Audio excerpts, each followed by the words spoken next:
Bienvenidos quienes nos acompañan en la llamada de hoy, 22 de febrero, ya 22 de febrero del 2023. Y por acá, por acá entonces nos vemos, ya está llegando la gente para nuestra 39ª conferencia sobre educación matemática. Nos complace mucho hoy volver. Ya recuerden que estamos completando casi 6 años de esta bonita labor y hoy tenemos un invitado especial de la ciudad de Cali, por favor. ¿Cierto, profesor? ¿Está usted en este momento en Cali, profesor Harold? Claro, en este momento con paro de taxistas estoy en la Ah, universidad. sí, señor, sí, señor. Entonces, bienvenidos sean todos ustedes ahora que o cuando nos vean en diferido, cuando nos vean por el canal de YouTube de la Facultad de Educación, recuerden que todas nuestras conferencias sobre educación matemática, sobre el ciclo que tenemos tan importante, del cual ya estamos completando pues la 39ª versión, eh, nos veremos todos en ella. Eh, Le solicitamos entonces que, pues mientras que el profesor Harold está exponiendo 45, 50 minutos, pues guardemos y tengamos los micrófonos silenciados y las cámaras apagadas. Y cuando el profesor termine su exposición, pues yo estaré muy atento a las preguntas y a los comentarios que tengamos. Las pueden hacer a través pues del chat o levantan la mano ahí en la función que tienen reacciones para que yo les vaya dando la palabra en el orden que se pueda. También les solicito muy amablemente que puedan ustedes completar los que están presentes la asistencia a través del enlace que permanentemente estoy poniendo en el chat. Bueno, profesor Harold, bienvenido. Un gusto saludarlo, nos alegra mucho que esté por acá, que haya colegas que estén en las regiones diferentes a donde estamos nosotros, que es Medellín. Recuerden que esto está emitido gracias a la Facultad de Educación de la Universidad de Antioquia y al Comité de Carrera de la Licenciatura en Matemáticas, más exactamente. Profesor, sea usted bienvenido, tiene la palabra, una breve presentación, por favor, de dónde está su trabajo y bien pueda, profesor, tiene usted la palabra. Lo escuchamos. Bueno, muy buenas tardes a todos. A ver, pues mi nombre es Harold Castillo Sánchez. Realmente yo soy profesor del área de matemática del Departamento de Ciencias Naturales y Matemáticas de la Pontificia Universidad Javeriana de Cali, de la Facultad de Ciencias e Ingeniería. Hace poco, de pronto, Walter, como trabajó aquí, la conoció como Facultad de Ingeniería, ahora se llama Facultad de Ingeniería y Ciencias. Eh, Pues agradezco mucho a Walter la invitación. Ya a medida que vaya haciendo la presentación se van dando cuenta de, de, de todo lo que el recorrido que he tenido, porque es una experiencia, pero realmente es como la experiencia personal en la enseñanza de la matemática en la transición bachillerato-universidad. El recorrido es bastante grande. Walter me avisó hace 8 días que si lo podías hacer. He tratado de hacer algo. Yo le dije a Walter, voy a algo con algo muy informal, pero bueno, espero que llene como las expectativas a este seminario, porque entiendo que es un seminario para licenciatura. Y para mí es muy importante que, bueno, sería, en su momento hubiera sido muy importante escuchar a las experiencias de los profesores. Entonces voy a compartir pantalla, pronto apago video y voy a exponer, a hacer la Correcto, exposición. ¿Ok? correcto, profesor, así está bien. A ver, entonces primero que todo, ahí voy a trabajar con una línea de tiempo en varias diapositivas. Ahí aparece, yo soy realmente docente del año 1985 hasta la actualidad. Experiencia en docencia en la educación secundaria del 85 a 1992. Luego tengo una primera fase en la docencia universitaria del 92 al 98. Luego voy a hacer unos estudios del 98 al 2001 y vuelvo a una segunda etapa en docencia en la educación universitaria desde el 2001 hasta la actualidad, como 2 fases. En esos periodos, pues yo empiezo a estudiar realmente lo que es el pregrado, luego la especialización y luego la maestría en la Universidad del Valle. desde el año 83 hasta el año 98. Luego en el 98 voy a hacer estudios avanzados en la Universidad de Valencia y regreso a Colombia. Sigo en contacto con la Universidad de Valencia y termino estudio avanzado en el 2005. Yo inicio también estudios doctorales allá, pero no sigo el doctorado y me engancho aquí en la Universidad del Valle en el nuevo programa de doctorado en educación. Inicio en el 2008 y realmente no culmino, sino que es, digamos que ya termino un ciclo en 2015, no termino mi trabajo de doctorado, me quedo con los proyectos eternos y que son avances de capítulos de doctorado y realmente no continúo con el doctorado, pero eso no significa que yo no siga estudiando. Entonces, realmente eso es como a grandes rasgos la parte de docencia y de estudio. Desde el año en que yo empecé a estudiar, en el 92, que ya entré como a la maestría y que también coincidió en el ingreso a la universidad, yo tenía una problemática que me interesaba, que era el cálculo en el currículo del bachillerato. Y ese tema lo trabajé durante 6 años, hasta el 98. Luego, del 98 al 2005, estudié en la parte de la Universidad de Valencia, trabajé con los niveles de estudiante en el concepto de función. Y ya cuando me volví a trabajar acá, después me interesé por la integración entre educación matemática y educación en ciencias físicas con el concepto de vector. ¿Ya? Uno de los primeros elementos cuando uno empieza esto de la docencia, pues uno no tiene ninguna base, aunque yo estudié licenciatura, pues uno no tiene una base sino la de imitar a los mejores profesores. En el pregrado yo tuve como 2 experiencias que realmente marcaron mucho las cosas. Había como un enfoque muy formal, porque en ese momento los licenciados en matemática y física veíamos matemática con matemático y física con físico. Entonces, la parte de matemática era una cuestión muy formal. Teníamos un profesor, que no voy a decir el nombre, que era demasiado formal y asesoraba a la educación secundaria y enseñaba desde un punto de vista formal. Yo me aventuré a hacer el trabajo de grado con él y llegó un momento en que realmente cambié a otro, ya a la Facultad de Educación, a hacer otro trabajo en geometría, donde había un enfoque donde se trabajaba un poquito, no tan formal, sino que trabajaba de una manera más constructiva. Pero igual empiezo a trabajar y uno empieza a trabajar con esos énfasis, sin teorizar mucho. En esa época se veía una didáctica general y las didácticas generales básicamente tenían que ver con cuestiones de manejo de tablero, manejo de la bola, buena letra, en fin, algo muy, muy de forma, muy estético. Me voy a la secundaria, enseño así, ingreso a la universidad, ingreso a la maestría y presento un ensayo sobre este primer libro, que era Profesor No Entiendo, de Pedro Gómez, que por cierto el papá murió en estos días. Y con eso, porque esa es una de las cuestiones que a uno como profesor iniciando le preocupa, que pues los muchachos no entienden, pero no tiene muchos elementos para hacerlo, pues, para afrontar ese tipo de cosas.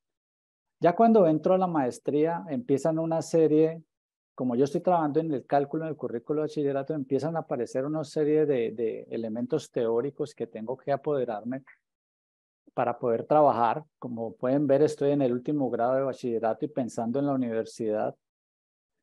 El enfoque es muy curricular, entonces allí aparecen varias definiciones desde el punto de vista curricular. Empecé a trabajar con un profesor que se llama Jairo Álvarez y él estaba desarrollando algo que llamaba la formación matemática del bachiller y él tenía una definición de formación matemática. Entonces uno dice, bueno, primera pregunta, ¿qué es la formación matemática de un estudiante? Entonces él la definía y estaba tratando de construir esa teoría. Pero también aparece en ese momento, en el año 91, los estándares curriculares y de evaluación para la educación matemática. Y esos estándares también manejas un término muy parecido a lo de formación matemática, que es potencia matemática. Entonces, ¿qué es que un estudiante tenga potencia matemática? Entonces, todo tenía que ver con habilidades, con destrezas, con conjeturar, en fin, una cantidad de cosas. Pero este de la NSTM tenía la resolución de problemas, tenía razonamiento, tenía procedimientos, conceptos, comunicación, actitud matemática. Si un estudiante desarrollaba eso, pues desarrollaba un cierto nivel de educación matemática. Entonces ya uno se va apoderando de ese tipo de elementos. Pero en esa misma universidad, cuando yo ingreso a un programa que se llama Programa de Nivelación Universitaria, que también trabaja en la parte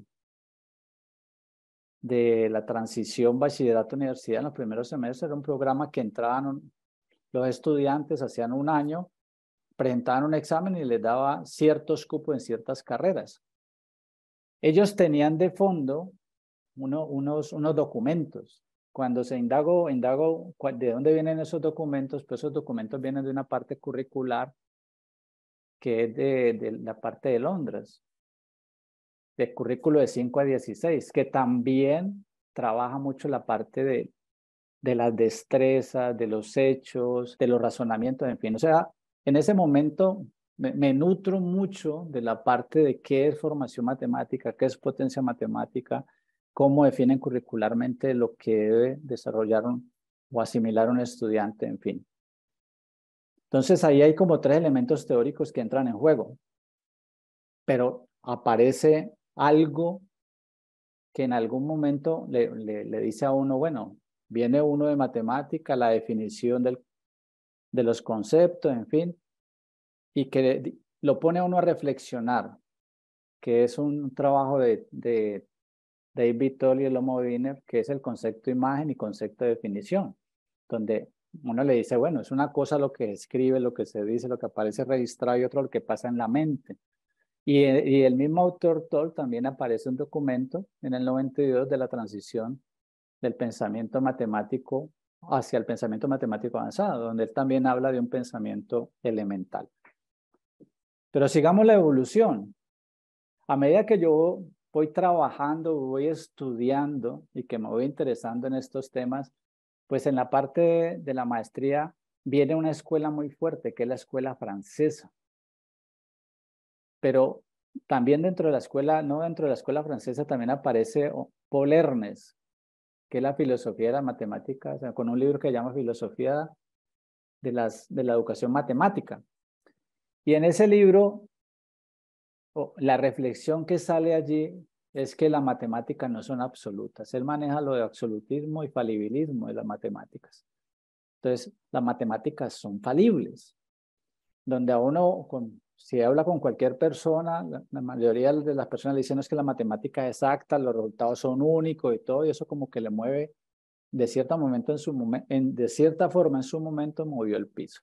Y aparece toda la escuela francesa, Chevalard, Vergniaud, Douady, Brousseau, Arti, y cada uno de ellos va aportando como ciertas reflexiones, porque Vergniaud le dice a uno, ojo, el concepto no es una sola cosa, es una tríada, son las situaciones, son los invariantes, ¿sí? Y son las representaciones. Douady le dice, no, es que puede tener ese rol útil-objeto.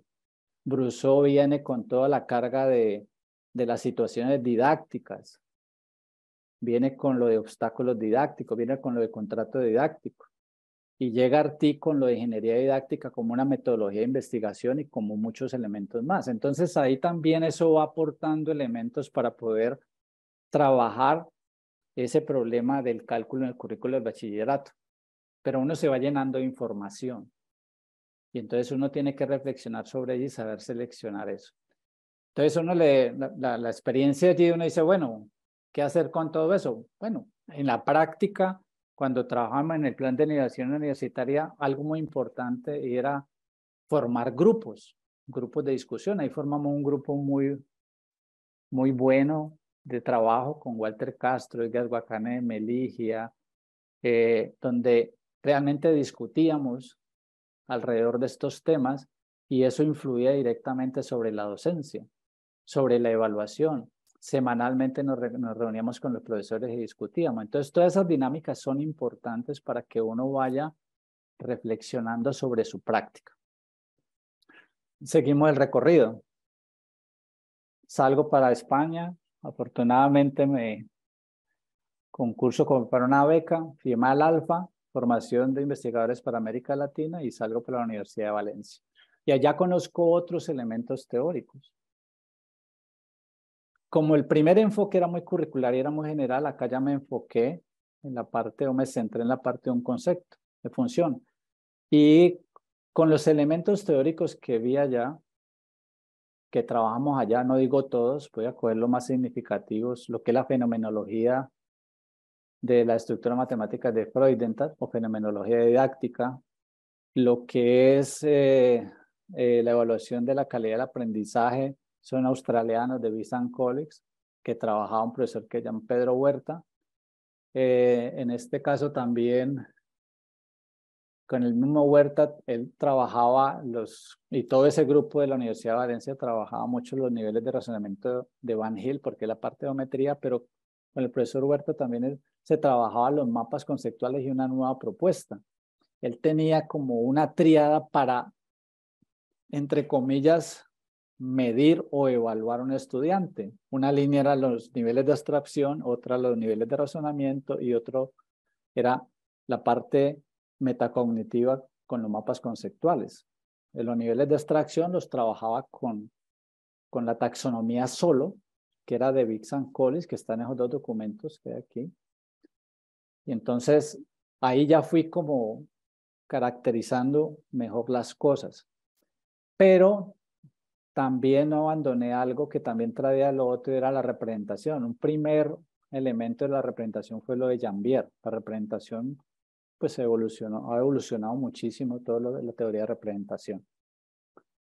Ahí presento un trabajo sobre el concepto de función, estableciendo diferentes niveles con base en las teorías de Vincent Collins, en la taxonomía solo, y complementada con algo de teoría de superítem de Romberg, que es la que permite estructurar ítems y ponerlos a la par con los niveles de abstracción de la taxonomía solo.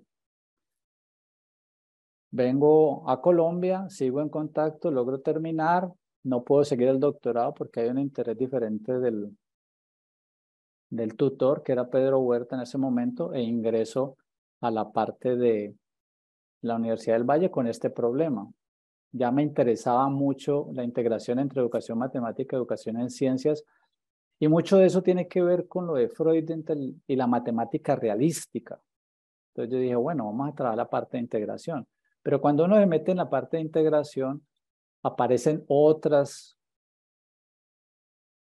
elementos teóricos. Aquí traigo algunos. ¿Quién era el tutor? César Delgado. Y César Delgado pues trabajó en su tesis el modelo de Toulmin y trabajó el concepto de límite. Este es un documento que él ahí. Entonces ya me meto en la parte, él es muy piagetiano, vygotsquiano. Entonces ya entro a trabajar la teoría de Piaget y Vygotsky, la parte de la construcción. También en este de Berlin y White es la parte de integración entre educación matemáticas y educación en ciencias.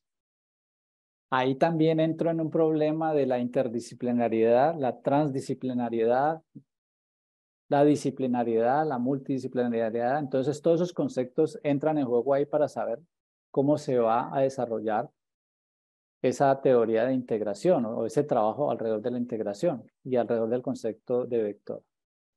Hay otro elemento que entra en juego también, que es el de Chevalar, que es la teoría antropológica de la didáctica, y hay que ver que hay una conexión en un momento dado entre la forma como Freudenthal ve la matemática como actividad humana y como Chevalar también la considera, que también es una actividad humana.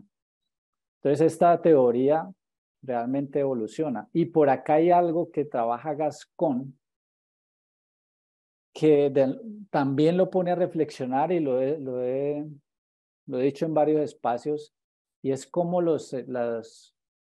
el enfoque epistemológico que uno tiene marca su práctica docente. Entonces, habla de euclidianistas, habla de cuasiempiristas, habla de constructivistas y hace su propuesta en la teoría antropológica de la didáctica. Y cada modelo epistemológico tiene un modelo de fondo en la parte docente. Si es euclidianista, usted puede ser teoricista tecnicista, o sea, centrarse en la teoría o centrarse en las técnicas. Si es cuasiempirista, usted puede ser modernista procedimentalista. Si usted es constructivista, puede ser de índole psicológico, índole matemático o de modelación. Y el otro que ellos proponen es teoría antropológica de la didáctica. Y otro elemento que empieza también a surgir en la parte teórica y que influye es la importancia de la representación. Aunque yo lo había trabajado por acá con Jambier en la parte de función, pues se desarrolla una teoría de Duval, donde da la importancia de los registros de representación para la comprensión. Entonces se hablan de conversión y de tratamiento y toda teoría, y es un libro que hace la traducción Miriam Vega, y realmente estuve muy cercano a conocer esto porque trabajé cierto tiempo con la doctora Teresa Pontón, que ella hizo su tesis de maestría y su tesis de doctorado muy relacionado con esto. Entonces eso va influyendo cada vez más mi práctica. Yo ya no veo lo que veía al principio, que venía de imitar a profesores o a los mejores profesores lo que hacían. Me confronté en un momento, cogí como una línea, pero todo esto va nutriendo mi práctica docente. ¿Correcto? Dejo de estudiar en el 2015 en la parte, digamos, oficial, pero sigo con ciertas lecturas.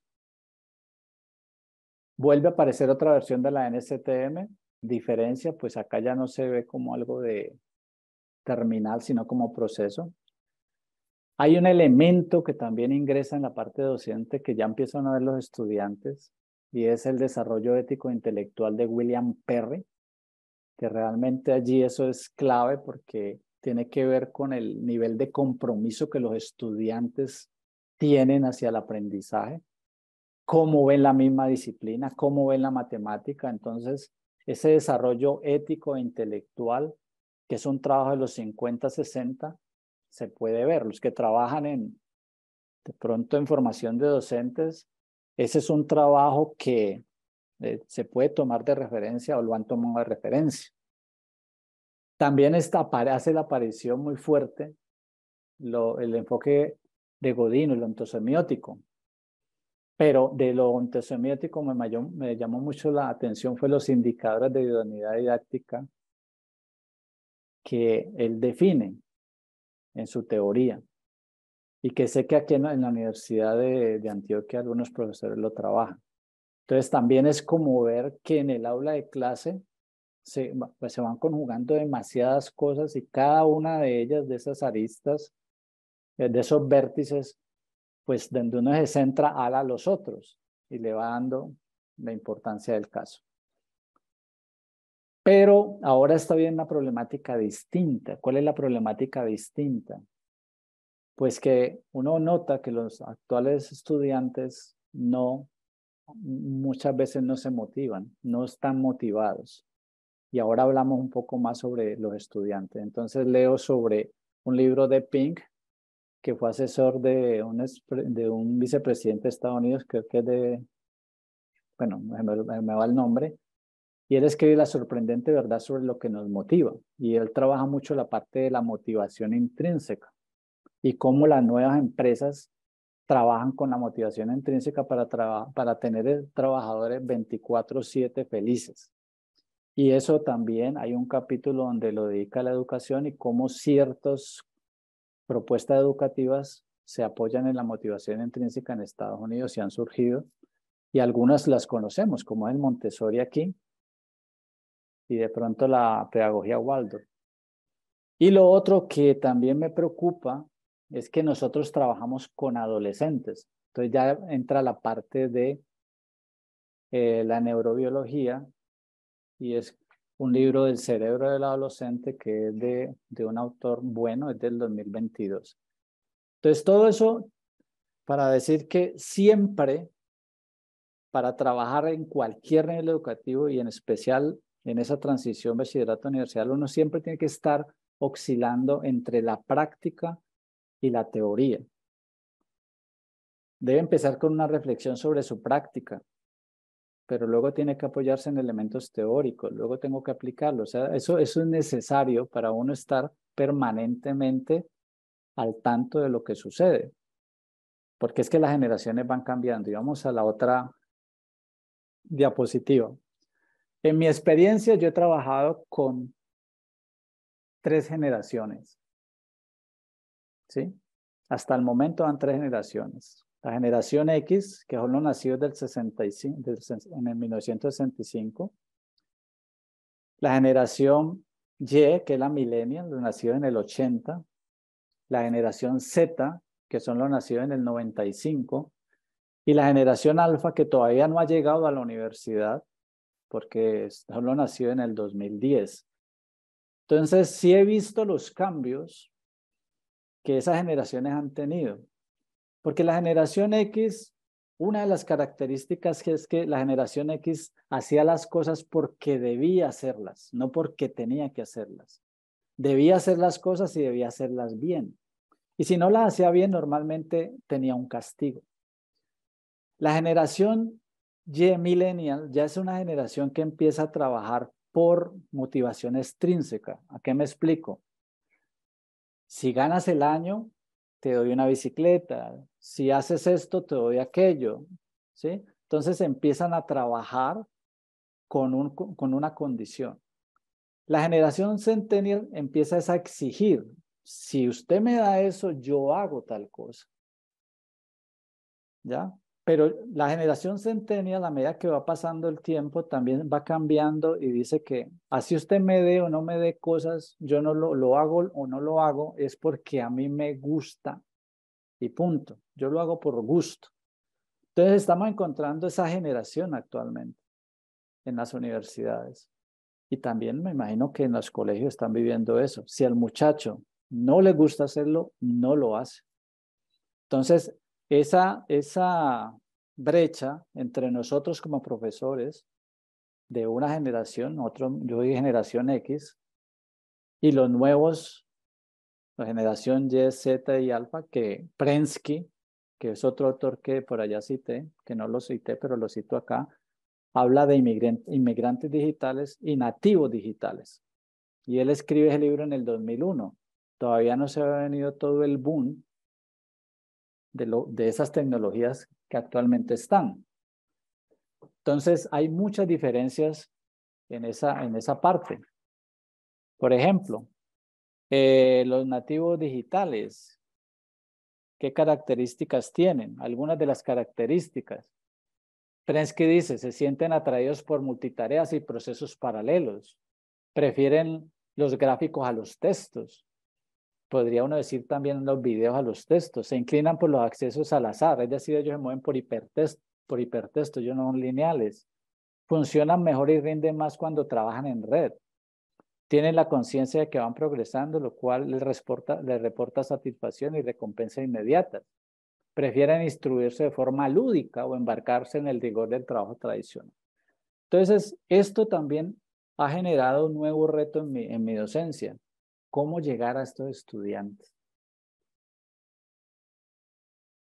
Pero veamos aquí como una pequeña pausa. Internet sale en 1982. Primer celular en 1973, primer celular, pero se comercializa en 1983. Y vamos a hacer un recorrido de todo lo que ha aparecido en esa época, rápidamente. No es todo, pero sí lo más significativo. Empiezan los navegadores, a lo mejor no lo recuerden. El Wandex, Netscape, Internet Explorer, el correo Hotmail, Yahoo.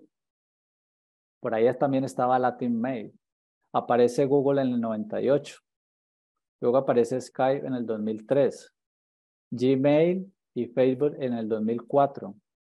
YouTube en el 2005, Twitter en el 2006, WhatsApp en el 2009, Instagram 2010, aparece en Zoom 2011, TikTok en el 2016, 2017 Google Meet, aparece la pandemia y luego en el año pasado aparece ChatGPT, que ese es otro que está haciendo de la suya en este momento con las tareas de los estudiantes.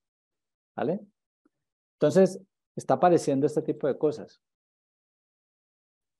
Aquí está como un panorama de cómo también, ¿por qué han aparecido eso? Porque la tecnología de los celulares también ha ido evolucionando. Y aquí aparecen, el primero fue el Dynatap 8000X. Ese Dynatap 8000X ya se comercializó en el 83, 84, ahí aparece. En el 85 aparece el primer mensaje de texto, un primer celular con eso. Luego aparece el Nokia, de pronto algunos tuvieron Nokia. Aparece el Samsung en el 88, su primer teléfono móvil. Luego aparece otro Nokia. Y aparece un IBM, que es considerado el primer smartphone con aplicaciones y pantalla táctil. Luego aparece un teléfono con teclado en el 96. Por ahí creo que está el BlackBerry. En el 98 aparece el Siemens. Y cada vez que van apareciendo muchas más. El hardware es mucho más potente y puede cargar más programas. Y así van apareciendo. Y yo me preguntaba, bueno, ¿y el iPhone? El iPhone pareciera que fuera viejísimo. Y el iPhone realmente es del 2007. Aparece el primer iPhone en el 2007. Eso es muy nuevo. Entonces van apareciendo todo este tipo de cosas hasta llegar a la generación actual, que ya son los plegables, ¿no? Ya son los plegables por allí. Todo esto para decir que nuestras generaciones y nosotros mismos, cada vez el tiempo que tenemos para pensar y para reflexionar es menos. Alguien lo rayó por allí, cualquier tiempo que alguien, ¿no?, un empresario determine que es un tiempo libre, lo ponen a uno a consumir. La pregunta que surge es, bueno, ojalá consumieran matemática, ¿no? ¿Listo? Bueno, vamos ahora a hacer un recorrido rápidamente sobre los software matemáticos, porque también uno dice, bueno, avanzaron las redes, avanzaron los teléfonos. ¿Qué pasa con nosotros? En el 84 sale el software MATLAB, luego sale Casio como la primera calculadora graficadora. Luego aparece Matemática en el 88, otro software. Pues en el 2002 aparece GeoGebra. Traigo este porque me parece muy particular. Cuando aparece YouTube, aparecen diferentes canales enseñando matemáticas, pero aparece uno que aquí, no sé si en Medellín, es muy famoso, que es Julio Profe. Y Julio Profe en este momento tiene más o menos 4.86 millones de seguidores. Y se volvió un elemento, pues, de consulta de los estudiantes de secundaria. Y es realmente, si yo lo clasifico como docente bajo el esquema de la práctica docente, él sería una persona tecnicista. Caería en ese modelo tecnicista, teoricista. O sea, él enseña técnicas para resolver determinados problemas y determinados algoritmos en determinados temas, tanto de matemática como de física. Y lo traigo aquí porque me parece curioso. Pero en el 2011 han aparecido unos programas que llaman Symbolac, uno que llama Symbolac, que resuelve ecuaciones y le da el paso a paso. Otro que llama Photomac, que simplemente los celulares toman la foto y lee la ecuación, le hace la gráfica, hace toda la parte operacional. Y vuelvo al caso del ChatGPT. Cada vez más la tecnología se está centrando en aquello que en algún momento era importante enseñar. Enseñemos cómo se suman, cómo se multiplica, cómo se factoriza, cómo se resuelve y todo. Y resulta que ahora esos programas lo están haciendo. Entonces ahí también viene la otra pregunta. Esto que nosotros hacemos en la universidad o lo que están haciendo en la secundaria, ¿está teniendo en cuenta todo este tipo de cambios? Y si no lo está teniendo en cuenta, ¿cómo hay que tenerlos en cuenta? Son como reflexiones que quedan al respecto. Claro, aquí con esos elementos, en el 2003, con la tecnología que había en ese momento, aquí en la Javeriana, se hizo una herramienta computacional de apoyo a la enseñanza y al aprendizaje de las matemáticas fundamentales. Él tenía de fondo 4 elementos teóricos, como era mucho lo estaba comandando yo, tenía la taxonomía solo, los estándares curriculares, las representaciones según Jambier, los obstáculos epistemológicos de Brousseau, y con base en eso se hizo esa herramienta. ¿Qué tiene esa herramienta? Esa herramienta para poder generar la base de datos, se aplicaron cuestionarios a 14 grupos de la Facultad de Ingeniería de primer semestre, se clasificaron todas las respuestas, todas las justificaciones y se fueron haciendo por temáticas, números reales, luego números de expresión algebraica, luego funciones y eso trabaja por niveles. El estudiante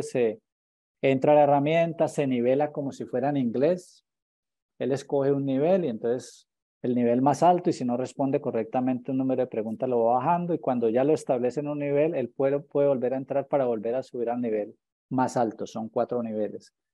Esa herramienta en su momento trabajaba con tecnología modem, entonces era muy lento el trabajo en casa, en fin, pero a medida que ha ido evolucionando, esa herramienta todavía sobrevive a los cambios a pesar de tener una tecnología ingenieril de años, uno dice de años y es 2003, y se usa. Actualmente los estudiantes lo usan y lo usan de forma mucho más dinámica. Pero como ustedes saben, en la Javeriana hubo un hackeo y esa herramienta estaba amarrada a uno de los sistemas y al recuperarla ha perdido ciertos elementos, pero necesita volverse a revisar. Pero ese es un trabajo que se hizo en su momento que también tenía las tecnologías de información y comunicación que estaban apenas saliendo en el 2002-2003 y eso se fue potenciando. Y lo otro, pues cuando salió GeoGebra salió en el 2002, pero uno empieza a utilizarlo en el 2014 ya en sus cursos. ¿Cómo los usa? Pues lo usa de diferentes formas. Una forma es haciendo presentaciones en GeoGebra, unas cuestiones positivas. Otras buscando que interactúen, entonces crear programas para que ellos interactúen y llegan a son cierto trabajo, llegan a ciertas conjeturas, conclusiones o comprobaciones. Y la más complicada y la más importante para mí es que ellos logren utilizar GeoGebra para programar y para hacer sus cosas. No que sea una cuestión de ver y de hacer algo que ya previamente ha hecho el profesor, sino que ellos logren programar. Entonces se van usando ese GeoGebra en los cursos. Sé que en algún momento cuando salieron las calculadoras graficadoras aquí en la Javeriana, creo que Walter trabajó mucho en eso, en ese año, trabaja con calculadoras graficadoras, pero las calculadoras graficadoras han ido perdiendo su uso a lo largo de los años. ¿Qué sobrevive? Las calculadoras científicas y aún sobreviven los celulares. Uno de los celulares todavía tiene su calculadora científica allí como una de las aplicaciones que todo celular debe tener, no hay necesidad de cargarla. Ok. Y en el 2019, pues también se incursiona en la parte de esa transición bachillerato-universidad con ciertos videos. Esos videos, pues se busca que sean interactivos y que se puedan hacer en clase, resolver preguntas que ahí se plantean. Pero tampoco es de todos los cursos, de ciertos temas, porque hacer videos también exige ciertas tecnologías, por lo menos a nivel institucional. De pronto, como lo hace Julio Profe, él tiene su tecnología y todo, y requiere menos burocracia que en la parte institucional. Entonces, aquí en la parte institucional siempre es que esté el espacio, que esté la cámara, que esté el programa, que entonces ese tipo de cosas influye mucho para que esto se dé. Bueno, ya voy terminando. Creo que ya me acaba el tiempo. Sí, se me va acabando. Con esta presentación lo que quiero decir, porque era con una invitación de Walter y tenía entendido que era para la de licenciatura. Y cuando uno está estudiando, pues uno pasa por diferentes fases, ¿no? Un estudiante aprendiendo matemática y didáctica en la matemática. Entonces uno está aprendiendo, de pronto va y va a enseñar. Entonces uno, estudiante, profesor, enseñando por imitación de algún docente. Entonces yo aprendí mejor con este docente explica así, yo implícitamente o explícitamente uno hace el mismo trabajo. Viene un tercer momento y es reflexionar sobre su práctica, sin apoyo de elementos teóricos. Pero ahí hay una fase que me llama mucho la atención porque yo trabajo con capacitación a docentes y es que muchos de los docentes quieren que les digan cómo enseñar. Y entonces, como que saben que hay un problema en su enseñanza y en el aprendizaje de los muchachos, pero también quieren a veces fórmulas. Y más que fórmulas es como que reflexiones sobre su práctica. La primera reflexión es como sin apoyo en elementos teóricos. Dice, bueno, esto no entiendo por qué sucede esto y va cambiando, pero sin muchos elementos. ¿Hasta hay qué necesidad de la parte teórica? Puede ser que se pare uno en algún paradigma teórico, reflexione sobre el paradigma y lo aplique a su práctica. Pero también uno se da cuenta a lo largo de toda su práctica, de toda su docencia, que no hay un solo paradigma, hay diferentes paradigmas. Y muchos de ellos no son inconmensurables. O se meten uno o se meten el otro y no dialogan. Hay unos que sí pueden dialogar. Entonces es importante también que se conozcan esos diferentes paradigmas, se confronten, ¿ya? Se reflexionen, se discuten. Para mí es clave que haya grupos de discusión y esta invitación que me han hecho aquí es importante porque pongo unas ideas así muy rápidamente de lo que ha sido mi experiencia en esa transición bachillerato-universidad. Entonces confronten, que investigue sobre su práctica, en su práctica y trate de teorizar. A lo mejor no va a teorizar para llegar a unos niveles de doctorado, pero sí, que teorice, o sea, que trate de generar, y eso no se genera solo, ¿no? Pensando solo, eso hay que trabajarlo con otras personas. Y realmente ya para cerrar, considero que el profesor debe reflexionar permanentemente sobre su entorno educativo, social, tecnológico, cultural, entre otros. Tiene que estar pendiente de todo. ¿Por qué? Porque nosotros a veces nos centramos en la mera disciplina, en las matemáticas y en lo que lo rodea, pero nos olvidamos que los estudiantes están siendo bombardeados permanentemente por cantidad de cuestiones, en este momento tecnológicas, de redes. No cité lo de Netflix, de las plataformas. ¿Qué están buscando cada vez más con esto? Ocupar el tiempo, pero no para que ellos reflexionen, sino simplemente para que consuman. Entonces se consume. Si usted va caminando, anteriormente usted caminaba y no tenía en la mano un celular y podía caminar tranquilamente pensando en diferentes cosas. Ahora usted camina y si no va hablando o va chateando, o sea que ese tiempo que usted tenía como para pensar ya no lo tiene. Y los estudiantes están en esas. Y yo creo que lo viven permanentemente. Cuando uno está en el salón de clase, están con el celular. Y yo sé que muchos de estos en este momento están escuchando esta charla y están con el celular pendiente, mandando un WhatsApp o mandando una foto, en fin. Entonces, ese tipo de cosas impide de alguna manera también el aprendizaje. Porque el aprendizaje, lo dice Prensky, aunque Prensky en la parte de nativos digitales y nativos e inmigrantes digitales, él dice, sí, hay que concentrarse, pero él busca desde, en ese momento, en el 2001, él lo busca desde los juegos de video. Lo que más logra en ese momento 2001 que escribe es hacer juegos de video. Actualmente están hablando mucho de la gamificación, pero pues la gamificación también tiene su historia. Entonces, ¿cómo enganchar a los estudiantes? Ya la cuestión de uno de, no, es que ellos llegan a la universidad porque quieren aprender. Ya empieza uno, desde hace rato ha sido de cuestionamiento. Ya empieza, es cómo engancho yo a esos muchachos y cómo deben cambiar las mismas universidades para poder lograr eso. En el caso del libro que les digo de Pink, la verdad sobre lo que nos motiva, me llama mucho la atención cómo trabaja Google para enganchar los empleados. Ellos le dicen, vea, aquí trabajamos estas problemáticas. ¿A usted le gusta alguna? Sí, me gusta tal. Muestre que sabe de eso. No, mostró que sabe de eso. Listo. Ahora va a entrar a trabajar con un grupo. Trabaja con un grupo. Y a partir de un tiempo de periodo de prueba que ha trabajado con él, el grupo, no alguien directivo, sino el grupo define si esa persona se queda o no en Google. Cuando ya se queda en Google, ellos tienen un 20% del trabajo en el cual pueden hacer proyectos que quieran, plantear proyectos que ellos quieran.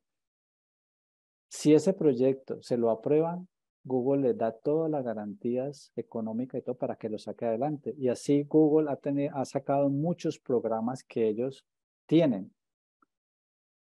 ¿Qué están haciendo? Trabajando con una parte que llaman la motivación intrínseca. Tienen trabajadores 24/7 felices. Las empresas nuestras, como la Javeriana, trabajan por motivación extrínseca. Usted escribe un artículo, le damos tanto, ¿sí? Pero eso también genera otro tipo de prácticas, a veces malas prácticas. Entonces, todo ese tipo de cosas que rodea el entorno es importante conocerlas para poder uno plantear nuevas estrategias en el aula de clase. Bueno, dejo ahí, ya el tiempo está, creo que hay una serie de preguntas y espero que la charla o el mensaje que he querido dar haya llegado. Muchas gracias, profesor. Muy amable por habernos contado toda esta historia que a muchos nos puso a recordar muchas cosas. Ya ve usted que el asunto del iPhone tan reciente, ¿cierto? Digamos que la explosión tecnológica, según su relato, no tiene 20 años tampoco, tendrá por ahí 30, pues, digamos, pero el MATLAB, por ejemplo, que todavía en algunas universidades se estudia y se pone en camino es del 80 y algo, ¿cierto? Le agradezco mucho por ese recorrido, muy amable. Vamos a empezar con el doctor Walter Castro, que tiene la mano levantada para su intervención. Bien, pueda, profesor. Buenas tardes para todos los presentes. Quiero agradecer al profesor Harold Castillo por aceptar la invitación que no solamente yo le hice, sino la Facultad de Educación de la Universidad de Antioquia y por compartir su experiencia y desarrollo profesional durante todos estos años. Quiero resaltar entre estos diversos aspectos que el profesor Harold ha mencionado, la existencia de un problema permanente para el docente y cómo se responde ante ese problema con la dualidad teoría-práctica. Quisiera preguntarle al profesor Harold cuál es, digamos, su percepción en la actualidad de lo que deberían ser los elementos mínimos que las universidades y colegios o la institución escolar debería ofrecer para promover la educación y formación matemática de los estudiantes. Muchas gracias y cierro el micrófono. Bueno, a ver, en este caso, yo creo que la tendencia en varias universidades es trabajar ya no con una cuestión disciplinar. Me explico. Las universidades actualmente trabajan de la siguiente manera. Hay una parte inicial que es como la fundamentación y luego viene la aplicación.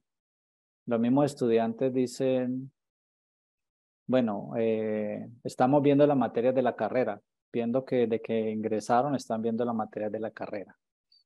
Entonces, cuando me preguntas sobre la formación de estos estudiantes, con tanta información que circula, con tantas cosas que hay y la forma como ellos se comportan, ¿ya? Tendríamos que, se debería trabajar más en una parte del razonamiento matemático, porque nosotros durante muchos años hemos hecho énfasis en los procedimientos y en la teoría matemática, en la parte de la universidad. ¿Se debe rescatar? Sí.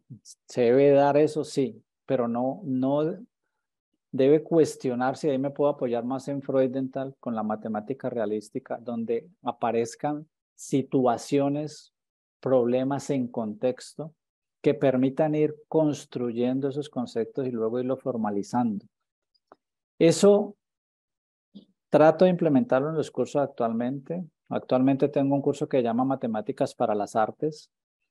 Y en Matemáticas para las Artes se trabajan, ellos eligen unos temas donde se aplica la matemática a la arquitectura. Fractales, teselaciones, cinta de Mobius, simetrías,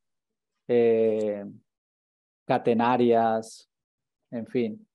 Y ellos tienen que hacer todo un desarrollo de uno de esos temas. Eso los engancha, pero también les exige cierta parte de razonamiento, porque no se pueden quedar solamente en la exposición del tema.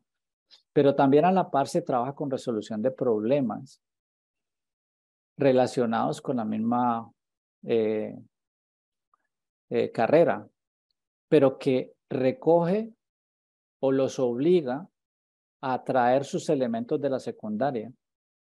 Cuando uno trabaja así hay una dificultad bien grande, y es que los estudiantes exigen a uno, dígame de qué tema es y cómo hacer lo que yo lo hago. O sea, explíqueme primero y yo lo hago. Y ahí lo que está buscando es que hay un problema, hay un contexto, hay unos elementos comunicativos, hay un tipo de registro que ellos tienen que relacionar información que está en el problema, tienen que traer información que no está allí, relacionarla con el problema para poder darle salida. Y los conceptos y los procedimientos van apareciendo. Luego hay que discutir eso. Entonces, clave en la formación ahora, así lo digan siempre, es la parte de ubicar los problemas en un contexto determinado, un contexto que le llame la atención a ellos, que sea amigable a ellos, pero que no sea simplemente tan ficticio, ¿ya? Donde se deba trabajar diferentes tipos de registro y se pueda pasar de registros al otro, o sea, lo obligue para que ellos vayan ganando esa habilidad y esa destreza, porque ellos están en red, circulan mucha cosa, pero ellos no son capaces de leer eso que circula. Matemáticamente no son capaces de leerlo. Entonces, si ellos a veces tienen hasta Photomac, le toman la foto, resuelven, pero no saben qué están resolviendo. Entonces, eso sí es interesante, sí es importante, pero ellos vienen de la secundaria con una característica y es imitativa. El profesor les ha explicado un tema, ejemplo del tema, ejercicio sobre el tema, evaluación sobre el mismo tema, y esa es la tendencia. Cuando uno le cambia acá a la universidad, ni siquiera pasa a la parte formal, sino que es, quitemos esa parte imitativa y usted va a razonar.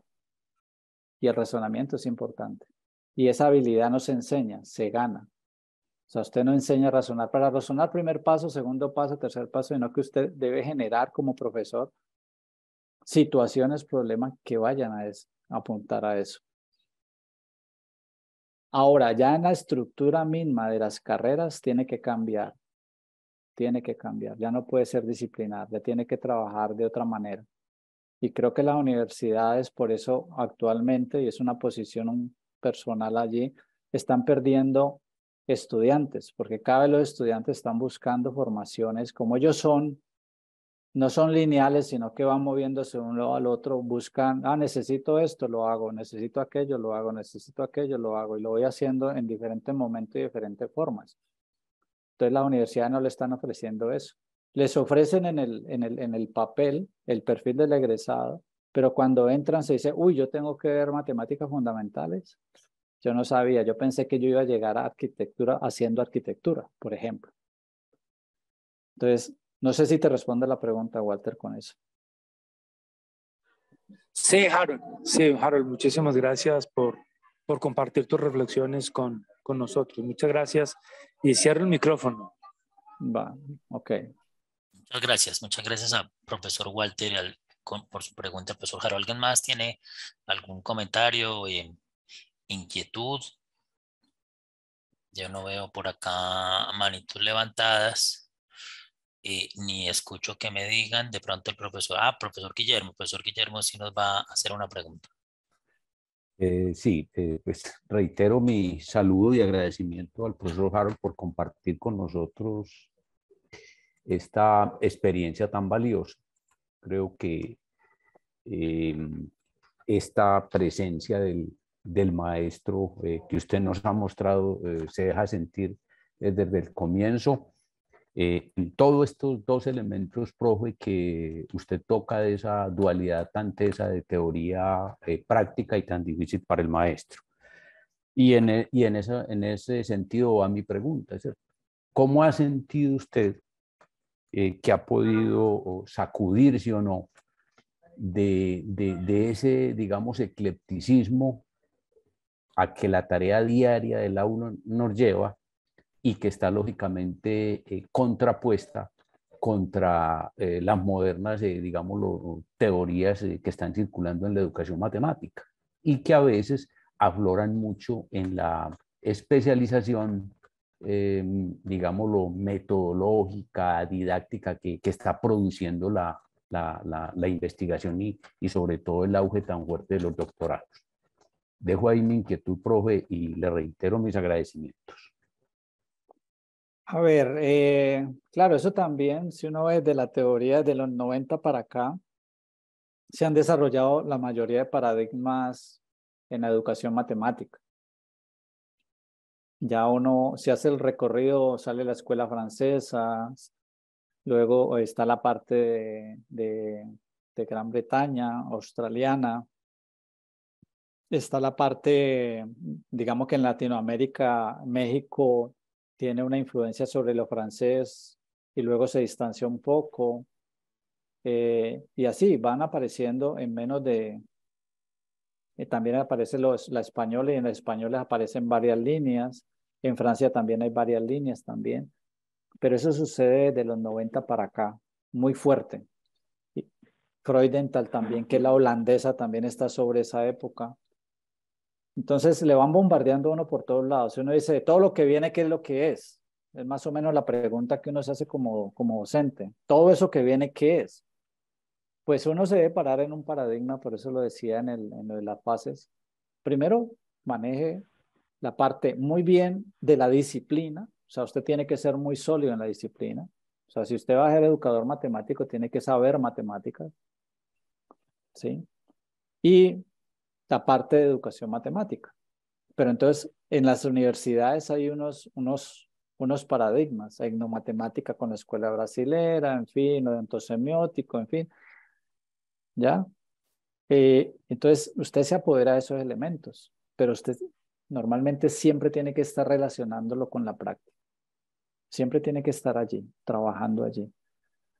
¿Por qué? Porque, pues, uno dice, bueno, simplemente yo soy de esta escuela y trabajo así y tiene estos objetivos, estos propósitos. Ser muy claro de lo que realmente es. Entonces, claro, todos los doctorados, hubo un boom en la parte de maestrías para poder que los profesores de educación del sector oficial tuvieran maestrías, subieran, todo un boom. Ahora hay un boom de los doctorados y eso a veces me preocupa porque muchas veces no se entra con la rigurosidad que se deben entrar los doctorados, ¿ya? Entonces hay que ser riguroso, porque es que la educación en últimas, nosotros estamos educando a las nuevas generaciones y estas generaciones pues hay que educarlas bien y estos doctorados a veces Simplemente muchos, no la mayoría, van a un doctorado y ya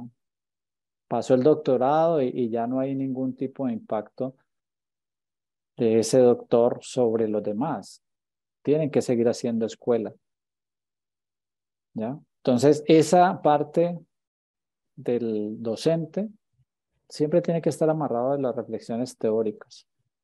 Vaya por un paradigma, pero sea consciente de que usted va a trabajar allí, manéjelo bien y trabaje allí y vea las potencialidades que tiene allí.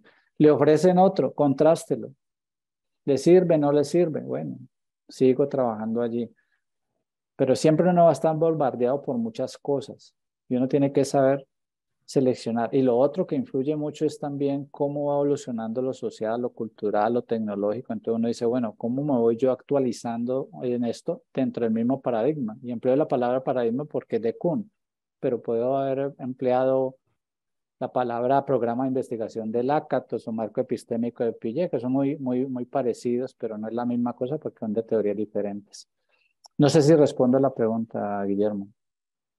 Sí, profe, yo creo que es la idea. Yo quería casi que esperaba esa respuesta tuya, profe, porque nosotros como formadores de maestros nos encontramos en ese dilema, ¿cierto? Nuestros muchachos reciben una serie de elementos teóricos que lógicamente podrán profundizarse después en los posgrados, pero de una u otra manera, el estudiante nuestro, el maestro formado, sale con unos elementos teóricos que lo confrontan mucho respecto a lo que tú expresas como paradigmas o distintas formas de acercarse a lo que es la enseñanza y el aprendizaje de la matemática. Y no sé si me permite, Leonardo, una última pregunta que tiene que ver con el elemento que primero tocaste, que tocaste muy al comienzo, que fue con ese arranque de las lecturas de Ernest respecto a la filosofía.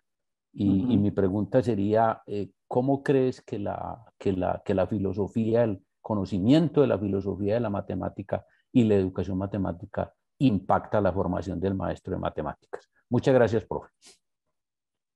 Bueno, a ver, yo creo que la parte de filosofía en general impacta mucho al docente, porque es que la filosofía permite reflexionar sobre algo, ¿ya? Entonces, cuando le dicen una filosofía de la matemática, entonces uno va a la parte, tiene que necesariamente ir a la parte histórica y hacer como un trabajo epistemológico de cómo han sido los cambios a lo largo de la historia y por qué se han dado esos cambios, ¿ya?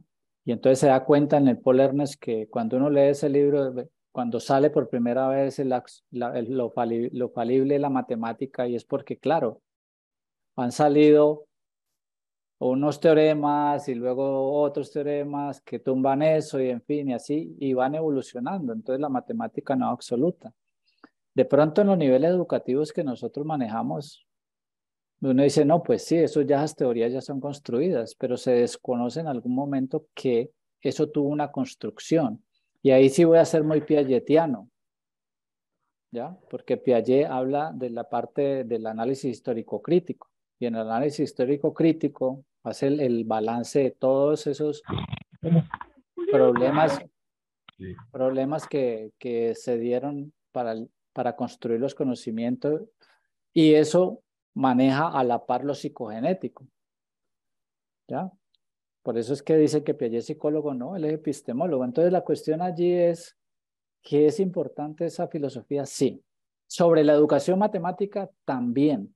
Y eso hay un artículo de Sierpinska sobre la filosofía de la educación matemática. Y claro, también interesante ver cómo han evolucionado las diferentes teorías sobre educación matemática en las diferentes partes y cómo algunas engloban a otras, otras se distancian para también tener una postura como docente investigador y decir, bueno, ¿es importante? Sí, es importante. Ahora, eso en los programas a lo mejor dicen, no, hay que seleccionar unos temas. Lo que uno llama la atención es, oye, si usted va a graduar o lo que sea, siga estudiando, siga leyendo. Y cuando digo también la filosofía en general, por ejemplo, ahora hay un autor, un filósofo que es alemán de origen coreano que se llama Han Byung-Chul Han, que empezó con el libro La sociedad del cansancio y ha hecho una reflexión muy fuerte sobre la sociedad del siglo XXI. Y tiene una cantidad de libros. Leer filosofía para conocer lo que dicen los filósofos sobre la sociedad del siglo XXI también es importante para un docente, sea de la disciplina que sea. En este caso de la matemática, pero lo aterriza a uno. Lo va poniendo a uno en un marco en el cual, aunque no quiero hablar de marco, pero sí en un entorno en el cual uno dice, bueno, no es solamente matemática, es su historia, es su epistemología, es la educación matemática, también es la parte de la filosofía de la educación matemática. Hay que conocerla y lo considero importante. Para mí es importante y yo trato de hacerlo. No con la rigurosidad del caso, pero sí trato de hacerlo. Bueno, no sé si hay más preguntas. Muy bien, profesor, muchas gracias. Lisette había hecho un comentario sobre, ahí está en el chat, dice ella que esa ocupación del tiempo y el consumo de información desmedido sin tiempos de reflexión desencadena todo ese desbordamiento emocional que estamos viviendo actualmente en la sociedad. Reflexionaba un poco Lisette sobre eso. Tenemos una mano levantada en el grupo de investigación. Zaida. ¿O quién está por ahí? No, ese soy yo. Ah, ese profesor Gilberto. Hola, Gilberto, ¿cómo estás? amigazo Harold, ¿cómo estás? Sí, ¿me Qué escuchaste, Gilberto? alegría. ¿Cómo estás? Claro que sí, muy bien, Harold, Bueno. por aquí, muy contento de verte, así sea por la distancia. Ok, No, es que gracias. hacia el final hacías unas reflexiones que incluso nosotros ha sido como también objeto de discusión y algunos acá de los asistentes me han escuchado en algunos momentos hablar acerca de, bueno, hasta dónde estamos nosotros enseñando lo que ya no debemos enseñar, ¿sí? O sea, ¿a qué me refiero? Por ejemplo, todo esto que estabas mostrando al final de los videos de Julio Profe, de los programas que ya resuelven ecuaciones, desde las ecuaciones más sencillas, lineales, hasta las ecuaciones diferenciales complejas, se resuelven, le muestran a uno los métodos paso a paso. Y entonces recordaba una frase de Movenis, creo que si no mi memoria no me falla, soy muy malo para los autores, que planteaba precisamente que nosotros en la educación, desde el preescolar hasta la universidad, estábamos dedicados a enseñarle a nuestros estudiantes lo que las máquinas pueden hacer por sí mismas. ¿Cuándo deberíamos estar dedicados es a enseñarle a hacer con las máquinas lo que lo que las máquinas no pueden hacer? Algunas reflexiones hemos hecho al respecto, personalmente en relación pues con la educación básica y sobre todo con la educación primaria. Pero estamos muy preocupados por lo que están, pues porque estamos formando maestros en la universidad y entonces nosotros decimos, bueno, pero es que seguimos formando a los maestros con el libro de cálculo de los años 70, con los años 80, con los que tú y yo estudiamos cálculo allá en la Universidad del Valle. Los cursos de física siguen haciendo exactamente los mismos experimentos que tú y yo hicimos cuando vimos física con nuestro excelentísimo Ramiro Tobón, etcétera, etcétera. Entonces, la pregunta que nos estamos haciendo y es lo que te quisiera dejar allí para que nos ayudes con las reflexiones, oiga, tenemos que cambiar los contenidos, la estructura de contenidos, los métodos, como estamos haciendo estos cursos de formación básica de matemáticas, de aritmética fundamental, de cálculo, o cómo hacemos allí, porque si seguimos haciendo lo mismo de hace en la universidad, lo mismo de hace 50 años, pues cómo vamos a lograr que estos maestros vayan a la escuela a hacer algo distinto a lo que siempre se ha hecho. A ver, en este momento, por ejemplo, en la Javeriana hay un curso de matemática para derecho, hay un curso de matemática para las artes, hay un curso de matemática para la salud, hay un curso de matemática para psicología, en fin. Esos cursos, a diferencia de los cursos tradicionales para ingeniería aquí, no tienen temática lineal, es decir, no se ve primero decir números reales, luego expresión algebraica, luego funciones, tipos de funciones, nada. Sino que esos temas están de fondo en la parte de resolución de problemas. Entonces está trabajando con resolución de problemas y con proyectos. Entonces, ¿por qué la resolución de problemas? Vuelvo al caso de lo que me preguntaba Walter. Entonces, ¿por qué resolución de problemas? Porque esa habilidad tienen que ganarla. Ellas no lo traen, por lo menos en la transición bachillerato-universidad. Y creo que en secundaria tampoco la están trabajando. O sea, es triste darse cuenta de que la capacidad de lectura que tienen ellos es mínima. ¿Ya? La dedicación a mensajes cortos, porque circula en redes, es lo que más saben ellos, pero la cuestión de un registro, así sea oral, o sea, un registro escrito que tenga muchos elementos que relacionar, ellos no tienen esa habilidad. Su memoria de trabajo cada vez es más corta. Entonces hay que buscar potencializar eso. Entonces, los cursos en su orden, lo que tú dices es cierto, todavía seguimos viendo los libros con ese mismo orden, álgebra lineal, no sé qué. Ese libro se puede seguir, pero con un funcionamiento distinto. Cuando ya se haya trabajado, cuando ya el muchacho, y ahí me puedo apoyar un poco en la teoría antropológica de la didáctica, está la tarea, está su técnica, está la técnica convencional, pues luego hay que teorizar. Y en la universidad se necesita formalizar y teorizar. Pero entonces ya le cambia el orden a los libros tradicionales y esos libros no existen, hay que construirlos. En el mercado no hay libros de esa naturaleza, le toca al docente hacer ese tipo de trabajo. ¿Cuál es la tarea que le debo poner al estudiante para que él, con lo que tiene, con sus elementos, con sus esquemas de pensamiento que tiene, pueda acceder, pueda solucionar, pueda conjeturar, pueda sacar una técnica, averigüe en red, haga lo otro? Eso no está en red tampoco, porque en red no aparecen sino procedimientos y problemas tipo. Entonces uno tiene que estar generando cosas nuevas. Y muchos de esos problemas son cotidianos. Y entonces uno le toca redactarlos y ponerlos en juego. Entonces obliga a una estructura diferente de los cursos. Puede ser que se ve los temas. Y cuando me pidan a mí un sílabus para derecho, yo le digo, van tales temas, razonamiento cuantitativo, van tales temas, número real, no sé qué, pero no aparece lineal, sino que aparecen problemas donde ellos van a necesitar eso. Van a tener que utilizar eso, van a generar procedimientos y luego ya se va formalizando ese tipo de cosas. Entonces es otra estructura.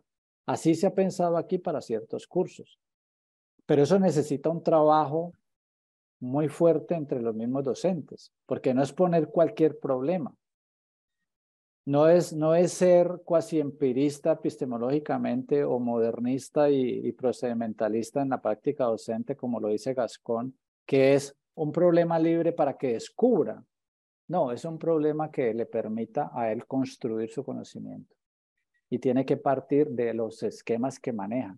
Entonces uno tiene que estar generando cosas que él acceda. Muchos de los problemas de los libros tradicionales sirven, pero hay que modificarlos. Lo que pasa es que ahí están con un énfasis, como llama Barquero, aplicacionista. Primero veo la teoría del modelo y luego lo aplico. Ese esquema hay que romperlo. ¿Ya? Hay que romperlo. Entonces ahí sí estoy siendo muy de la teoría antropológica de la didáctica y apoyándome en ciertos elementos de la matemática realística de Freud, que es esa parte de, bueno, problema en contexto, qué es lo que involucra, qué permite construir, y vamos, el profesor sabe para dónde va, el estudiante de pronto no, pero él está resolviendo un problema que le tiene que debe llamarle la atención, por lo menos que le llame la atención. Y ahí está la dificultad ahora. A estos muchachos no todo les llama la atención. Ellos están trabajando, estas generaciones trabajan es por gusto. Así los premie usted o no los premie, ellos, no, si no lo gusta, no lo hace. Entonces, eso mueve el chip para el docente. Entonces, toca trabajar de manera diferente. No sé si respondo a tu pregunta, Gilberto. Sí, Jaro, muy bien. Y yo agregaría allí algo que seguramente entonces lo han tenido que pensar y es también esa mirada acerca de esos nuevos conocimientos que deberían estar presentes en los cursos en función de las necesidades o de los grupos estudiantiles. Sí, digo que seguramente lo han pensado porque hablabas ahorita, por ejemplo, del curso que estabas dando de matemática y arte. Y eso suena muy interesante, o sea, como, ¿cuáles son esos conocimientos matemáticos específicos que estarían allí? ¿Qué nuevos conocimientos que no se enseñaban en un curso tradicional se estarían enseñando ahora? No me refiero pues a que sean nuevos en el sentido de que son, aunque podrían serlo, conocimientos pues de los de punta, sino conocimientos que tradicionalmente no estarían en un curso si fuera un curso regular tradicional, por así decirlo. Supongo que han tenido que enfrentar ese tipo de dilemas y que han tenido que trabajar fuerte para resolver ese tipo de problemáticas. A ver, allí, ya que cita ese caso, yo he estado siempre enseñando en la parte de arquitectura desde que salió sobre el 2015, 2014, 2015 salió carrera aquí en la Javeriana. Inicialmente los cursos eran tradicionales, pero empezamos a tener problemas porque los estudiantes tienen una asignatura que llama proyecto y para ellos lo más importante es proyectos. Entonces surgió esa necesidad. ¿Dónde está la matemática en arquitectura? Entonces a ellos le enseña número de oro. Sí, pero están los números metálicos. Está el número de plata, que es el que tiene el dólar, el número de bronce y así. Están los números metálicos. Está el número cordobés. Los que estuvieron en Córdoba, allá predomina el número cordobés en las mezquitas. Están los fractales, no todo es fractal. Entonces, ¿qué es fractal? Está cinta de Mobius. Hay diseños con cinta de Mobius o Botella Klein. Y entonces son temas que no aparecen en los pensos normales. No, redes, no aparecen en los temas normales. Topología, no aparece. Entonces uno dice, bueno, y ellos cuando empiezan a ver eso, ellos eligen un tema y empiezan a trabajar sobre eso y empiezan a profundizar. Y cuando hacen la presentación es por lo menos enteran a los otros de que eso existe y ya tienen una mirada distinta de las cosas. Pero sí es un trabajo permanente porque ahí de pronto el grupo en matemáticas se queda limitado y necesita de arquitectos o necesita de ingenieros o necesita de otros. Entonces llega el arquitecto y le recomienda un libro no muy bueno, La geometría de las ciudades. Entonces yo digo, listo, vamos a leernos la geometría de las ciudades. ¿Por qué las ciudades son como son? ¿Por qué nuestras ciudades colombianas son así? Parque central y luego se van expandiendo. Parque rectangular o cuadrado, capilla, la alcaldía, todo alrededor y luego las cuadras se van distanciando. Entonces, se va dando uno cuenta en ese tipo de cosas que existe una geometría. ¿Por qué la altura de los edificios debe ser de tal manera? No, por el sol. ¿Por qué las calles tienen que ir de tal ancho? Entonces, todo tiene geometría, todo tiene matemática y eso es importante que ellos lo conozcan. Pero a la luz de eso también tienen que resolver problemas. Pero entonces eso no se hace solo, hay que trabajar en conjunto. Y ahí es donde a veces noto que fallamos. Cada uno quiere hacer como sus cosas individual. Ese último que dices me parece de vital importancia, la constitución de equipos y por supuesto por lo que acabas de mencionar, de equipos interdisciplinarios, ¿no? Porque no es solamente varios profesores de matemáticas, sino que se requieren aquí en este caso equipos interdisciplinarios que puedan, para poder construir esos diálogos. No, claro, muchas gracias por los comentarios y las respuestas. Vale, gracias. Profesor Harold, muy amable, profesor Gilberto, muy gentiles todos, yo no veo más manitas, creo que podemos ir cerrando la conferencia, agradeciendo mucho de todos. Insisto, este es un esfuerzo que el Comité de Carrera de la Licenciatura en Matemáticas de la Universidad de Antioquia y la Facultad de Educación en el tiempo han permitido se continúe. Nos agradó mucho escuchar al profesor Harold. De todas formas, también están ahí las redes para que se puedan comunicar con él. Por ejemplo, profesor Harold, si nos pone ahí su correíto en el chat. Vale, ahí Por está si de Lizeth, pronto... Lizeth Ah, sí, llamando. Lizeth, ahora sí, Lizeth, bienvenida, bien pueda, abra el micrófono. Bueno, hay una particularidad que tengo, ¿no? O sea, yo no pertenezco a una facultad de educación, yo trabajo en una Ajá, facultad de ingeniería. exactamente, sí, es Y cuando uno diferente. trabaja dentro de una facultad de ingeniería, la parte educativa no es el día a día, ¿no? Ajá, No es está el bien. día a día. Muy bien, esa bonita esa aclaración también. Bueno, yo creo que más bien Lizeth seguro le dijo donde no era y no era que quisiera conversar con nosotros. Bueno, agradezco mucho a todos los presentes, su participación y su ánimo.